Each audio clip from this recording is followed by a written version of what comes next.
हमने हमने आपको जनरल रूल्स के बारे में बताया। और फर्स्ट रूल है फर्स्ट पर्सन। जैसे कि मैंने बताया कि जो डायरेक्ट से जब इनडायरेक्ट स्पीच में कन्वर्ट किया जाता है तो रिपोर्टेड स्पीच को बदला जाता है। तो यहाँ पे कहता है कि फर्स्ट पर्सन आई और we changes according to the subject of reporting verb. I और वी जो फर्स्ट पर्सन है वो हमेशा परिवर्तन होंगे सब्जेक्ट के, रिपोर्टिंग वर्ब के सब्जेक्ट के अनुसार। तो अब देखिए हम लोग एक एग्जाम्पल लिए हैं, इस एग्जाम्पल को हम लोग सॉल्व करते हैं। जैसे यहाँ पे ही said I have no time, उसने कहा मेरे पास समय नहीं है। अब देखिए जैसे कि मैंने कहा था कि रिपोर्टिंग वर्ब सेम वही रह जाता है और ये जो इन्वर्टेड कॉमा को हटाने के लिए हम यहाँ पे दैट लगाते हैं। उसके बाद जो फर्स्ट पर्सन है ये फर्स्ट पर्सन सब्जेक्ट के अनुसार चेंज होता है। ये जो फर्स्ट पर्सन है सब्जेक्ट रिपोर्टिंग वर्ब के किसके अनुसार चेंज होता है? सब्जेक्ट के अनुसार। तो यहाँ पे क्या होगा? आई की जगह में सी सेड दैट सी, और यह टेंस में चेंज होगा क्योंकि रिपोर्टिंग वर्ब पास्ट टेंस में है, इसीलिए इधर भी पास्ट टेंस में चेंज होगा।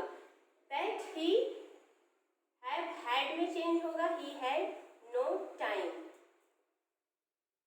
तो ये था आपका रूल 1 का एग्जाम्पल। और याद रखेंगे कि जब कभी भी इनडायरेक्ट स्पीच में हम लिखते हैं तो हमेशा चाहे वो रिपोर्टिंग वर्ब हो या रिपोर्टेड स्पीच हो उसका पहला लेटर कैपिटल होना चाहिए। और जब हम उसको इन्वर्टेड को इनडायरेक्ट स्पीच में बदलते हैं तो केवल फर्स्ट लेटर आपका कैपिटल होगा, केवल उसके बाद सारे आपके स्मॉल लेटर में होंगे, केवल प्रॉपर नाउन को छोड़कर। तो ये जनरल रूल में से आपका ये फर्स्ट रूल था। सेकंड रूल है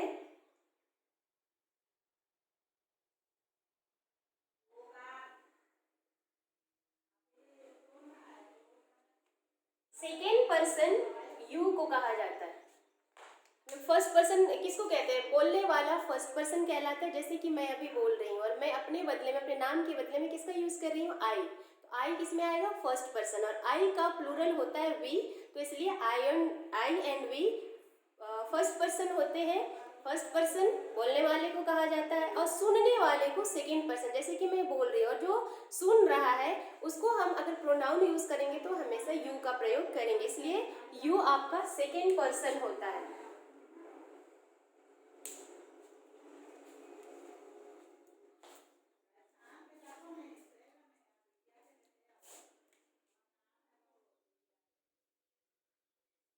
सेकेंड पर्सन, यहाँ पे जनरल रूल में सेकेंड रूल कहता है second person you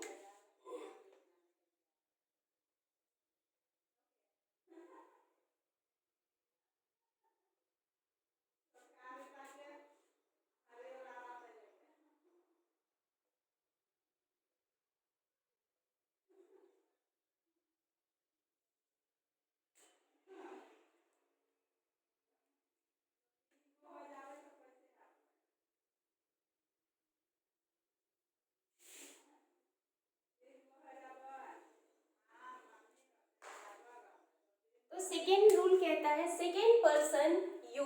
second person में केवल यू आता है। Changes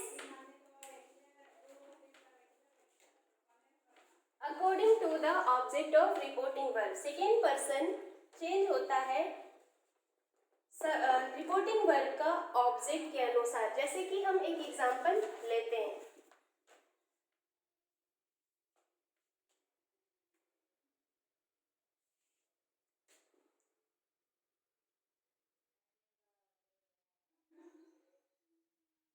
He said to me,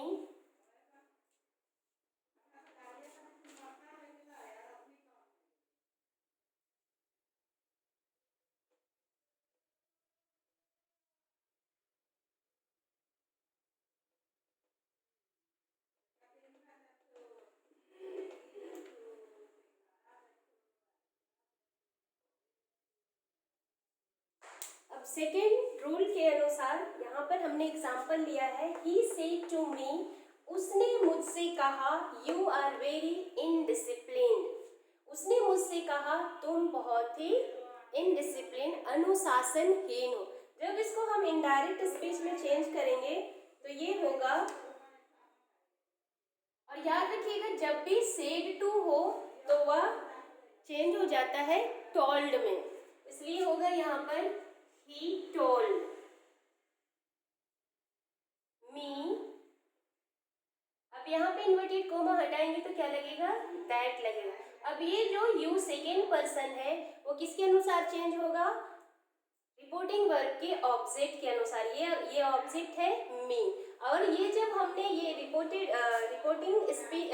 speech में ये हमेशा वो सब्जेक्टिव फॉर्म में होता है, और ये जो मी है ऑब्जेक्टिव फॉर्म में है। तो इसीलिए जब भी ये सेकेंड पर्सन हो वो ऑब्जेक्ट के अनुसार, रिपोर्टिंग वर्ब के ऑब्जेक्ट के अनुसार परिवर्तन होगा, लेकिन इसका हम सब्जेक्टिव केस लेंगे। और आई का सब्जेक्ट क्या होता है, मी, दैट आई। यहाँ पे आर किस में बदल जाएगा, वॉज में, पास्ट में। आई वॉज वेरी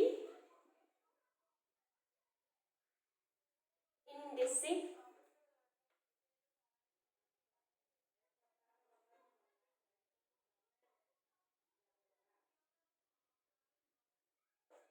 अब इसको जब हमने रिपोर्टेड स्पीच में चेंज किया, he told me that I was very indiscipline. उसने मुझसे कहा कि मैं बहुत ही अनुशासनहीन था। तो ये था आपका डायरेक्ट से इनडायरेक्ट स्पीच में कन्वर्ट करना। और यहाँ पे हमने दो जनरल रूल्स और भी है, पर हमने दो जनरल रूल्स जान लिया उसका एग्जाम्पल। अब इस तरह से और भी सेंटेंस है आपकी किताब में, जो टेक्स्ट बुक है उसमें बहुत सारे रिपोर्टेड सेंटेंसेस है जिसको रिपोर्टेड स्पीच में बदलना है। तो आप कुछ अपने से प्रैक्टिस कर सकते हैं। आगे हम लोग नेक्स्ट क्लास में आगे स्टडी करेंगे। Thank you.